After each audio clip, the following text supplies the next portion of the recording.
اعوذ باللہ من الشیطان الرجیم بسم اللہ الرحمن الرحیم وَلَقَدْ يَسَّرْنَا الْقُرْآنَ لِلذِّكْرِ فَهَلْ مِن مُدَّكِرٍ۔ اللہ رب العزت فرماتے ہیں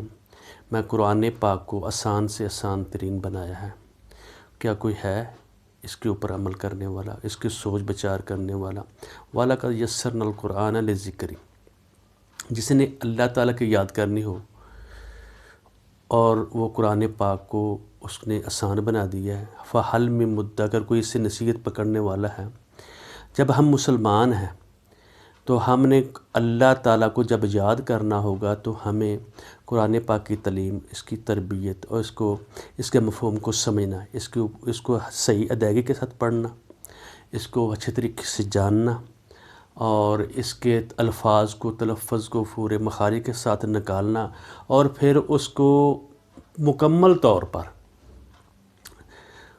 بول کر الفاظ کے حساب سے اور مخارج کے لحاظ سے، پھر معنی کے لحاظ سے، پھر اس کو سمجھنا، تدبر کرنا، پھر غور و فکر کرنا، یہ ضروری ہے۔ اور جب قیامت والا دن ہوگا، اگر جو لوگ مسلمان بھی ہوں، کہیں گے ہم مسلمان ہیں، اللہ تعالیٰ کو ماننے والے ہیں، رسول کو ماننے والے ہیں، اس کتاب کو ماننے والے ہیں، اور انہوں نے اس کے اوپر عمل نہیں کیا ہوگا، صرف زبانی کلامی بات کی ہوئی ہوگی، تو اس وقت کیا کہا جائے؟ وقال الرسول یا رب، رسول کہہ گیا میرے اللہ تعالیٰ، انا قومی، یہ جو میری قوم ہے، یہ میرے قوم میں جو لوگ ہیں، اتخذوا ھذا القرآن مہجورا، انہوں نے اپنی پیٹھ کے پشت اس قرآن پاک کو رکھ دیا، اس کی تلاوت نہیں کرتے تھے، اگر کرتے تھے اس کو سمجھتے نہیں تھے، اگر سمجھتے تو اس کے مطالب مفہوم کو نہیں ادا کرتے، پھر اس کے احکامات جو دیے ہیں، احکامات محکم آیات، وہ جو یہ حلال ہے، یہ حرام ہے، ہم روزی کما رہے ہیں، ہم اپنے کاروبار کر رہے ہیں، بزنس کر رہے ہیں، کہ ہر وہ عمل وہ اللہ تعالیٰ کی کتاب کے مطابق ہے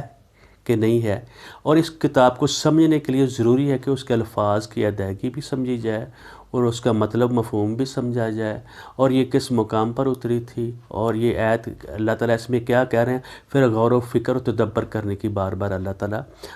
تاکید فرما رہے ہیں۔ اور سب سے بہترین وہ لوگ ہوتے ہیں،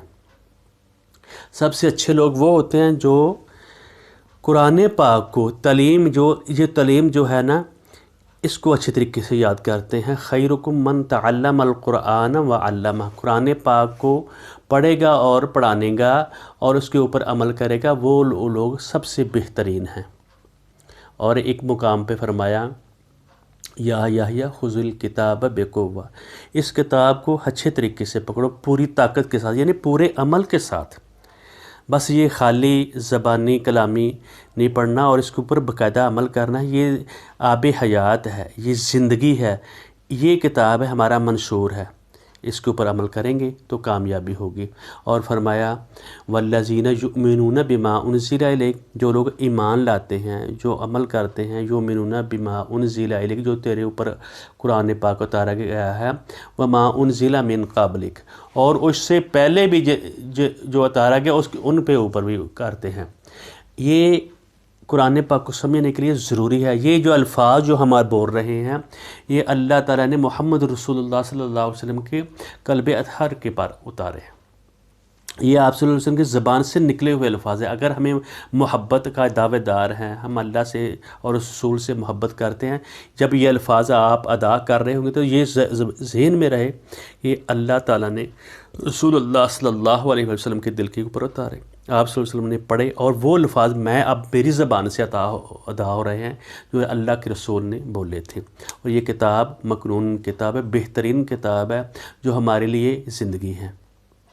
ایک جگہ پہ فرمایا الذین آتیناہم الکتاب، جن لوگوں کو ہم نے کتاب دی، یتلونہ حق تلاوتی، اور اس کو اچھے طریقے سے پڑھے، تلا یتلون پیچھے پیچھے آنا، پڑھنا، اس کتاب کو قرآن سے اچھے طریقے سے پڑھتے ہیں اور بہترین انداز میں پڑھتے ہیں اور اس کا پورا حق ادا کرتے ہیں، اور اس کے پیچھے پیچھے آنے کے مطلب جو وہ کتاب کہہ رہی ہے اس کے اوپر عمل کرتے ہیں۔ جس طرح ہم نماز پڑھتے ہیں، سورۃ فاتحہ پڑھتے ہیں، اس کے بعد ایک آیات پڑھتے ہیں، ان آیات کو جب ہم پڑھتے ہیں تو پھر جلدی سے رکوع میں چلے جاتے ہیں، سجدے میں چلے جاتے ہیں، سر تسلیم خم کرتے ہیں، یہ جو اللہ تعالیٰ آپ نے فرمایا ہے اس کے اوپر ہم عمل کریں گے، ہم سر تسلیم خم کر رہے ہیں، اس کو مانتے ہیں اور اس کے اوپر عمل کریں۔ ماننا یہ ہوتا ہے کہ اس کے اوپر عمل کرنا، اور اس کو بہترین آواز میں پڑھنا، ورتل القرآن ترتیلا، بہترین آواز میں قرات کے حساب سے پڑھنا۔ اور اس سلسلے میں ہم اس کے ابتدائی حروف ان کی ادائیگی کس طرح ہوتی ہے یہ ہم بات کریں گے۔ اور فرمایا زین القرآن بے اصواتکم، اپنی آواز کو بہترین آواز میں، ایسے جلدی جلدی سے پڑھنا یا اچھے طریقے سے نہ پڑھنا یہ اچھی بات نہیں۔ اس کو جو اس کا حق ہے، یہ کوئی اللہ کے الفاظ ہے اور رسول اللہ صلی اللہ علیہ وسلم کے اوپر اترے ہیں، اور ہماری راہبری اور رہنمائی کے لیے ہماری زندگی ہے یہ کتاب اس کے اوپر۔ اور فرمایا وَلَقَدْ يَسَّرْنَا الْقُرْآنَ، تحقیق ہم نے قرآن کو نصیحت کے لیے آسان بنایا ہے، تو کوئی ہے نصیحت حاصل کرنے والا، کوئی اس کو لینے والا؟ وَلَقَدْ يَسَّرْنَا الْقُرْآنَ لِلذِّكْرِ فَهَلْ مِن مُدَّكِرٍ، اور اس کے اوپر تدبر، غور و فکر کرنا۔ آگے فرمایا افلا یتدبرون القرآن، کیا ان لوگوں کو ہو گیا غور و فکر نہیں کرتے، تدبر نہیں کرتے قرآن کے اوپر؟ ام علی قلوب اقفالها، ان کے دلوں کو تالے پڑ گئے ہیں۔ اللہ تعالیٰ نے انسان ایک واحد شخصیت ہے جس کو اللہ تعالیٰ نے عقل دی ہے، سوچ دی ہے۔ جانور ہے، گائے بھینس ہے، وہ چارہ کھا لے گا، وہ پی لے گا، اور بکری کھا لے گی، وہ کوئی سوچے گی نہیں، سمجھے گی نہیں، اور وہ کسی کو کاٹ جائے گی، کبھی اس نے کبھی معذرت نہیں کی۔ صرف انسان کو اللہ تعالیٰ نے معذرت کرنے کے لیے بنایا، اس کو بھائی مجھ سے یہ غلطی ہوئی ہے، یہ میں نے صحیح کام کیا، مجھ سے غلطی ہوئی ہے۔ دیکھو شیطان نے اپنی غلطی پر اڑ گیا اور وہ راندہ ہوا شیطان بن گیا، اور حضرت آدم علیہ السلام سے جو غلطی کو انہوں نے اس اپنی غلطی کو تسلیم کیا، کہا ربنا ظلمنا انفسنا، اے اللہ میں نے اپنی جان پر ظلم کیا، مجھ سے یہ غلطی خطا ہو گئی ہے، اگر تو نے مجھے معاف نہ کیا کوئی نہیں مجھے معاف کرنا۔ یہ انسان میں سوچ ہے، اور سوچ میں اللہ تعالیٰ یہ بات کہہ رہے ہیں تدبر کرو، غور کرو، فکر کرو، اور یہ میں نے تمہارے لیے قرآن پاک بتا رہا ہے، اور تم اپنے آپ کو اپنے دلوں پر تالے نہ چڑھا لو، سوچو سمجھو۔ اور حضرت آدم علیہ السلام کو جب رب العزت نے بھیجا اور فرمایا میں تمہیں انسٹرکشن بھیجوں گا، پیچھے تمہاری کتاب بھیجوں گا اور ہدایات بھیجوں گا، کیا فرمایا فَإِمَّا يَأْتِيَنَّكُم مِّنِّي هُدًى، میری طرف سے تمہارے پاس ہدایت آئے گی، تو میری طرف سے تمہارے پاس انسٹرکشن آئے گی، یعنی اما یاتینکم منی ہدن، میری طرف سے ہدایت آئے گی۔ آپ بولتے نا ایاک نعبد و ایاک نستعین، اللہ ہم تیری ہی عبادت کرتے ہیں اور کرتے رہیں گے، اور تو اس سے ہی مدد مانگتے ہیں، اہدنا الصراط المستقیم، ہمیں سیدھا راستہ لے چل، یعنی وہ سیدھے راستے پر ہمیں لے چل، ہم دعا کرتے رہتے ہیں۔ اور اللہ تعالیٰ نے یہ بھی فرمایا میری طرف سے جو ہدایات آئیں گے، ہدایت یہ قرآن ہے۔ فمن تابع ہدایہ، جس نے اس ہدایت کی پیروی کی، جو اس کے ساتھ چمٹ گیا، جو اس کے اوپر اس نے عمل کیا، فلا خوف علیہم ولا هم یحزنون، نہ اس کے اوپر خوف ہوگا اور نہ اس کو غم ہوگا۔ غم اس بندے کو ہوتا ہے جو، خوف اس بندے کو ہوتا ہے، حزن اس بندے کو ہوتا ہے جو اس کے اوپر عمل نہیں کرتا، اس کا دل اطمینان، یا اس کو تکلیف بھی پہنچتی ہے تو اس کو سمجھ ہوتی ہے یہ اللہ کی طرف سے ہے، اور اس کو اگر پریشانی آتی ہے تو وہ بھی اس کو پتہ چلتا ہے بھی یہ اللہ کے تعالیٰ کی طرف سے ہے۔ اور نبی کرم صلی اللہ علیہ وسلم نے یہ بات ہمیں پہنچا دی اور فرمایا یا ایھا الرسول بلغ ما انزل الیک من ربک، جو میں تمہیں دیتا ہوں، جو میں نے تمہیں یہ کتاب بھیجتا ہوں، جو پیغام میں تمہیں بھیجتا ہوں، اور بلغ ما انزل الیک، جو بھی جیسا بھی تیری طرف اتارا جاتا ہے تیری رب کی طرف سے، اور اس کو پہنچا دو اسی طریقے سے۔ فَإِن لَّمْ تَفْعَلْ، اگر تم نے اس کے اوپر عمل نہ کیا، افعل، تفعل فنا فیل کرنا، عمل کرنا، اگر تو نے اس کے اوپر عمل کر کے پریکٹیکلی نے بتایا،